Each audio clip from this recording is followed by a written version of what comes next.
I first like to welcome you to week two, and then I would like to know if you have any questions whatsoever that you came here with that we can clear up as quickly as possible. No. So this session is really about questions that we have. Yeah, it's primarily Q&A. I will go over the assignment that is due, the about paragraph, but I Uh, okay, I guess the only question I would have, not to cut you off, is the assignment that I messed up. I thought I did everything perfect, and then I realized I had a hamburger menu instead of the actual yeah, yeah. horizontal. Well, how about we pull up your site? Do you want to share it and we can take a look and make sure it's correct?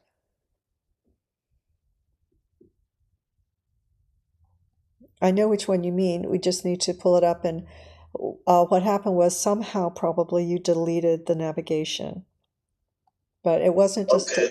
yeah, it wasn't just a hamburger. It did have the hamburger icon, but it didn't actually have pages that were opening on my end. And I looked on the mobile as well, and it wasn't there. Sometimes students will just somehow delete it in their desktop, but maybe it's still on their mobile. Somehow, or it's hidden. Probably it could be just that it's hidden. We can take a look at it if you want to pull up your site and share it. But sometimes I can look Okay. at. So pull up the. I'll pull up the share link. I'll put it in the chat.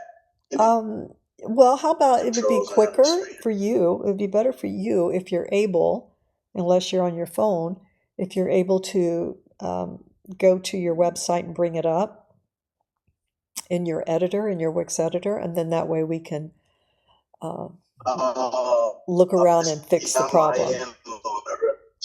You are on your phone? Okay, yes, ma'am. I'm on my phone. Yeah, I realized I Okay. couldn't do that. Yeah, so that's the only thing is I won't be able to look at your editor. Um, so I can't really tell, but it's possible since it's also hidden in your mobile. Now, some people, another peer of yours had a similar situation, but when I checked the mobile, the pages were there. So I could check and I could see that they had done everything. Um, In your case, it's possible you could take a look and see if your navigation somehow under the tools that you marked it to be hidden or something. Um, but it's if that's not it, it's just as easy to go to the plus elements and go to the menu and anchors and just drag over a new navigation into your Okay, yes, header. that's what I did this morning. I dragged in a new one, and when Hmm. I clicked on it, I didn't preview it yet, but when I clicked on it inside the editor, it brought me to the work portfolio page, and then I just changed the name to Works, so it might still work. Okay. It might work now, so I'll just send you. But oh yeah, so my question was, can I get regraded, or is that just set in stone and Oh, never yeah, altered no, in the session? you can correct it. Awesome. Just let me know in the feedback that you did it. Your link wasn't broken, so I should be able to use the same link that you provided for that assignment. Okay. Okay, what I'll do is I'll just update in the feedback and let you know it's updated, and then I'll just attach the link just in case. Yeah, and all right. So what you're going to be submitting, I think tonight, is your about page, right? And this is one place where you're free to use a little bit of AI, but only because you're going to give it all the information it actually needs. AI is only right maybe half the time. And people are becoming really familiar with it and it's becoming oversaturated depending on how it's used. If we can tell that AI was used, it's not used correctly. Okay, if it's something in the background that is helping us speed things up, that's one thing, a tool, just like anything else that we use. But if we can tell by the final project, final product that it was AI, then that's too far. We've taken it too far. So the purpose of your about page will be to introduce yourself, build trust, try to connect with your audience, and determine who that might be. We looked at that in week 1. And then you're going to have about 3 to 4 paragraphs, and you're going to add a professional photo. You don't have to get all your camera gear out to do that. You can use your mobile phone camera is fine. Main thing is going to be your focus and your lighting. If someone is using, well, any camera, but especially your phone camera, your cell phone, you want to make sure you clean the lens. That happens a lot. People just aren't thinking about it, but they're carrying it around all day, and sometimes the lens can give you a really fuzzy image in the end. But if you make sure that the light is between your camera and your subject, then it's very, plausible that you can use your phone to get a great photo. Use natural light and just don't have a really busy background. We'll talk more about that. So you're going to be writing for your client, not for your friend, not for yourself. It's strictly what does your client want to know, okay? And they want to know how we can help them. That's what they care about. So the About page, that's why we have it everywhere, is because it's a really important web standard. It, again, builds credibility and trust. It helps you stand out from your competitors in some way. And that's why we want it to be authentic, and why AI websites aren't working right now for us. We don't want AI to create something for us. It's still just a template. It may have a little bit more, industry jargon in there that you give it, but it has lots of flags that say AI. And one of those is that it's not going to look very different from the next person who's doing it. And that doesn't help our students build a career. Okay, so it improves search engines to have your about paragraphs there, and it supports your brand.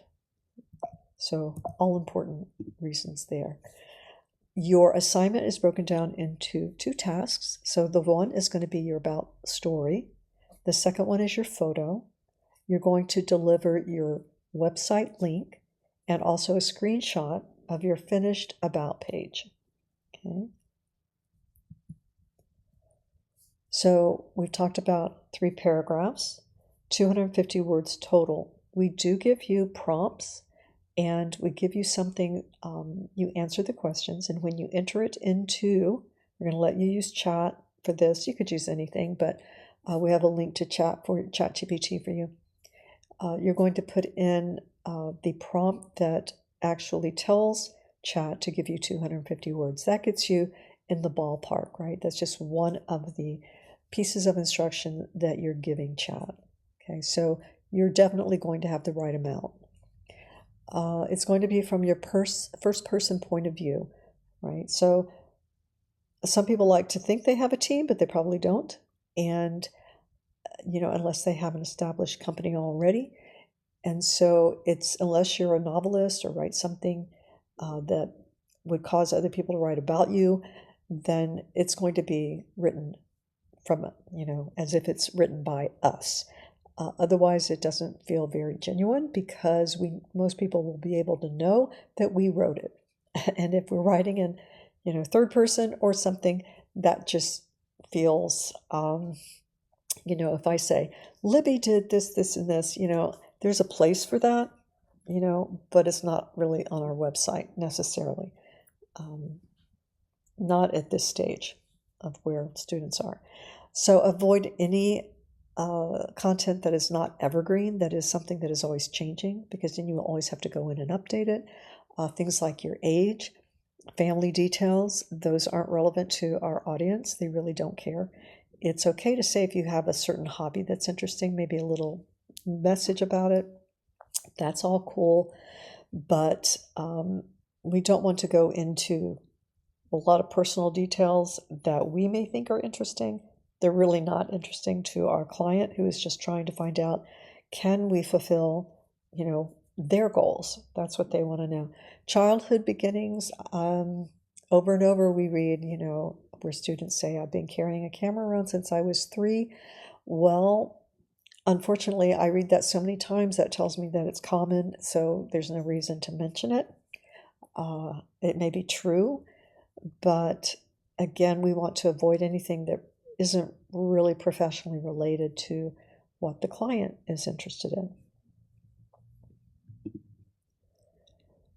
So here are the prompts that we have for you in the assignment.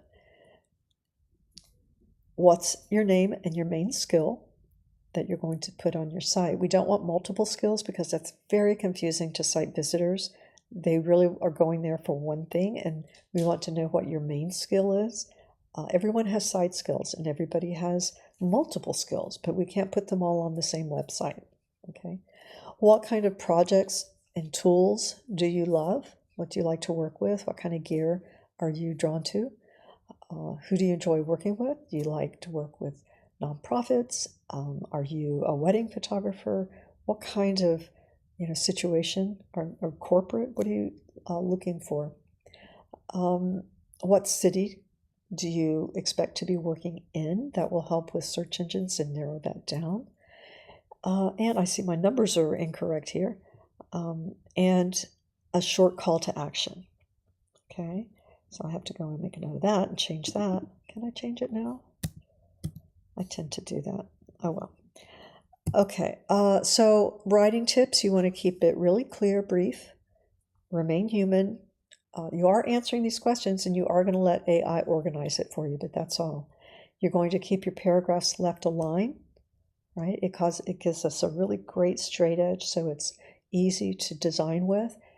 Gives us nice, clean spacing between columns. And it also is easier for people to read from left to right when they're beginning at the same place on the next line.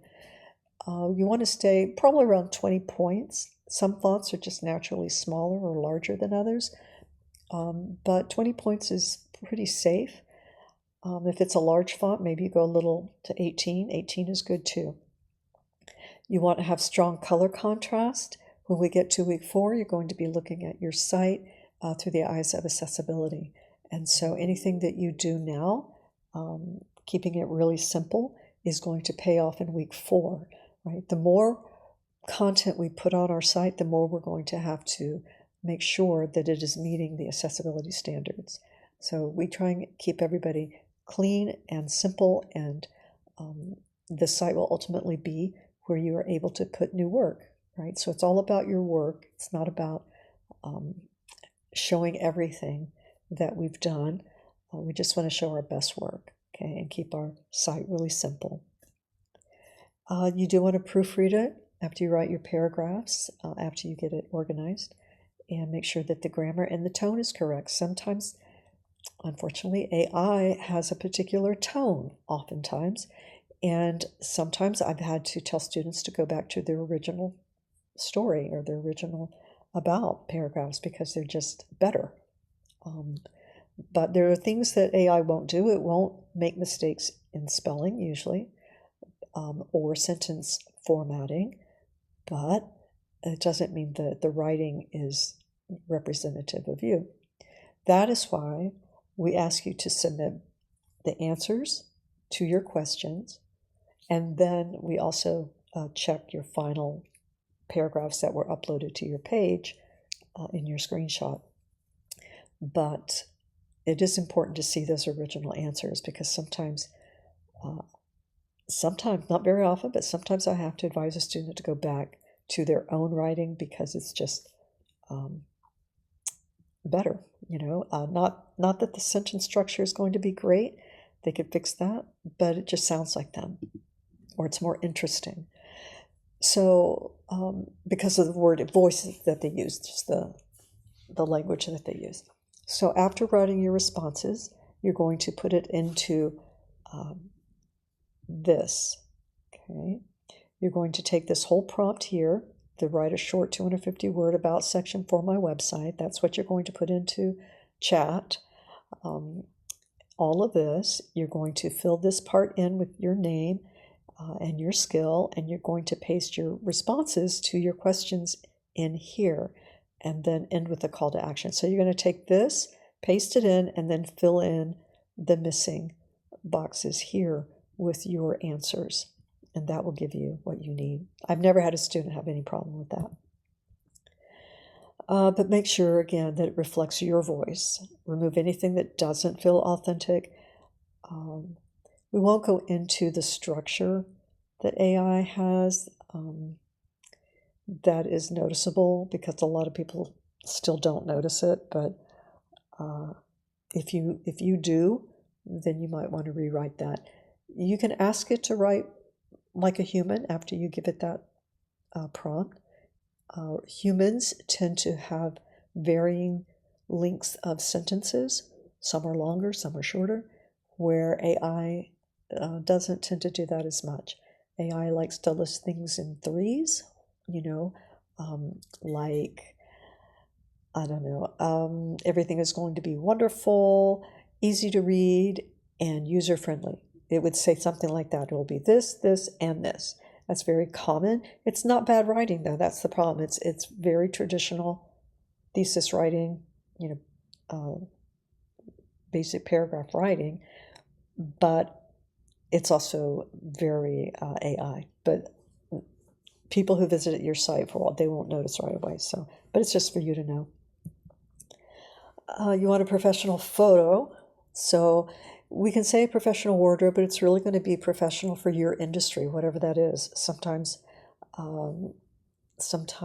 people who are in key roles on films sometimes have collars that they wear, but there's also cinematographers and people who never wear collars, right? And they wear cargo shorts because that works for their industry. But you do want to wear your nicest, okay? But it doesn't mean you have to wear a suit to have a professional photo. It has to be relevant to your industry. Do make sure that there aren't t-shirts that have logos or anything on them that would have to be removed, like a Nike hat, a Nike shirt. All those things we have to keep more generic for copyright. So that's important. Quality lighting and clear focus. We talked about that. Simple background, no cars, no bedrooms. We like cars because the lighting is filtered on both sides with windows and through the glass, and so we look good, right? We've got a really great lighting, but we don't need to see what's, our car seats and things like that in our car windows, and that's really not what we want. But that is the reason that people are so tempted to do that, I think. So, but do keep a neutral background. And look into the camera. We don't want sunglasses and things like that. People want to be able to connect with you. It doesn't mean that every profile image where someone has sunglasses is bad, but usually they have an image that is not like that somewhere, so we can make a connection. It doesn't have to be, a big full production to do it. You can just do daylight near a window, soft lamp. Again, simple, uncluttered background. You can use your phone tripod or a steady surface somehow if you want. You can crop to the shoulders if you want, but it doesn't have to be a big production to get a decent professional headshot. So you'll place your text and your photo together in one section. That's the proximity principle that we talked about in graphic design, if you've ever had that. If you're in digital cinematography, maybe you haven't, but you have something like that. You do have principles of design still, and repetition, leading lines, and things like that. But in this case, we want your image and your text on the same strip together, right? Not one above and then scrolling down to the rest necessarily, unless it's working out that way, but it usually isn't. If you've got a full frame that is just a really great black and white professional photo, maybe you can then put the content under it. But usually we do it like this. You can see just like we have it here. We have the images and text columns on the right. Depending on which direction you're looking, if you are looking, in, you want to make sure that that's, the background is going to be on the outside. So the focus is coming in towards the text column. So in task 1, you're going to deliver your original about responses in that post. You're going to publish the web link you want the live one, not the editor. So we don't want, again, can't copy the URL when we're in our editor because that will be broken. We do want to select the publish button and share it the way the application requires. And that's every application where we share. We have to use their share features. So in test 2, you're going to take a screenshot of that completed about page, the text and the photo, and submit that. Let's see. Well, you can make sure your hyperlink opens in a new window, use task headings, and make sure your screenshot is the full page, okay, and viewable inside FSO. And so if you take a screenshot and you use the image icon on FSO, your tool editor toolbar, you'll be able to do that. All right. 40 points for your responses and your working link. Task 2 is also 40 points, your about page with your professional photo, your about paragraph. Screenshot. Your deliverables, they need to be, again, in a screenshot in the proper formatting. That's 20 points. All right. Okay. Any questions so far?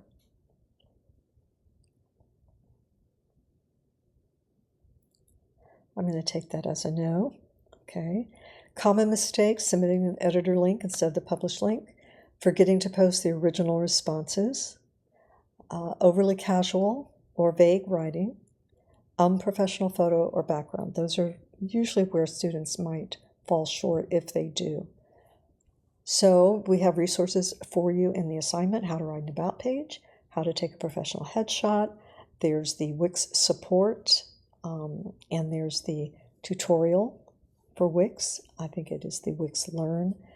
And the Laws of UX is your book, and you want to skim through that. It's easy reading, but they're universal user experience principles that you'll be able to use, well beyond the latest application updates, that come your way. This is something that will be evergreen content that you can, theories that you can apply, not just, temporary content. All right, so final thoughts: keep the client needs at the center, aim for clarity, connection, professionalism, and remember that small design choices have big impact on credibility. So keep it simple, and we'll be better off that way. Okay, so you're letting me know that the links for how to write in 2.1, yes. Yes, I thought you were telling me maybe they were broken. Yes, everything is going to be there that you need for the assignment. And again, the only thing that students sometimes have a challenge with is just going to be forgetting to put their answers into task 1. Make sure that they submit those 2 instead of going straight to chat. That's the biggest one that I see. So you're going to draft your responses, your answers. You're going to test out ChatGPT to polish it. Make sure you take your headshot,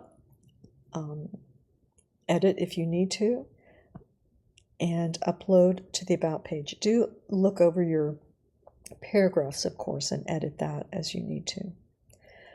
Let's see. Publish your site again, and then you do want to send me your link. You probably can send me the same link that you have, but just make sure that there is a link that you're submitting, and put all of that on the FSO page. Okay. If you have any questions, make sure you reach out to me in the feedback for that assignment. if you send a message, it won't necessarily link to your work. So using the feedback is the best place. And then I can get back with you. We don't have another meeting this week, but I can always jump into a Q&A with you on Zoom into my virtual classroom. You just need to reach out and let me know that you need that, and we can take a look at that, and we'll share your site. All right? All right. Any questions, Jonathan?